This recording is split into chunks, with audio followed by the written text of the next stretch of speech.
नमस्कार, आपण पाहत आहात रोकठोक महाराष्ट्र न्यूज नेटवर्क। ताज्या घडामोडींसाठी आजच आमच्या रोकठोकच्या YouTube चॅनलला सबस्क्राइब करा आणि शेजारील बेल आयकॉनवर क्लिक करायला विसरू नका।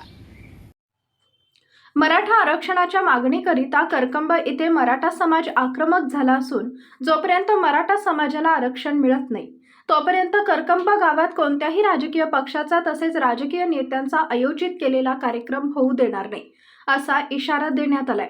राष्ट्रवादी शरद पवार गटाचे नेते अभिजित पाटील यांनी दिनांक 8 मार्च 2024 रोजी करकंब इथे खेळ पैठणीचा हा कार्यक्रम आयोजित केलाय। मात्र अभिजित पाटील यांनी आयोजित केलेल्या खेळ पैठणीचा या कार्यक्रमाचे बॅनर देखील काही मराठा तरुणांनी जाळलेत। दरम्यान आज सकल मराठा समाजाच्या वतीने करकंब पोलीस स्टेशन इथे निवेदन देऊन अभिजित पाटील यांनी आयोजित केलेला खेळ पैठणीचा हा कार्यक्रम रद्द करण्याची मागणी देखील यावेळी करण्यात आली आहे। अन्यथा हा कार्यक्रम उधळून लावण्याचा इशाराच या निवेदनाद्वारे देण्यात आलाय। सकल मराठा समाजाच्या वतीने पंढरपूर तालुक्यातील करकंब पोलीस स्टेशनला एक निवेदन देण्यात आलंय। त्या निवेदनात म्हटलंय की दिनांक 8 मार्च रोजी अभिजित पाटील यांच्या नेतृत्वात खेळ पैठणीचा हा कार्यक्रम आयोजित करण्यात आलाय।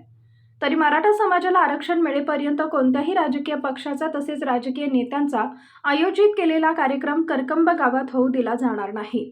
दिनांक 8 मार्च रोजी अभिजित पाटील यांनी आयोजित केलेला कार्यक्रम खेळ पैठणीचा हा रद्द करण्यात यावा, अन्यथा मराठा समाजाच्या वतीने हा कार्यक्रम उधळून लावण्यात येईल असा इशारा या निवेदनाद्वारे देण्यात आलाय। ताज्या घडामोडींसाठी आजच आमच्या रोकठोकच्या YouTube चॅनलला सबस्क्राइब करा आणि शेजारील बेल आयकॉनवर क्लिक करायला विसरू नका।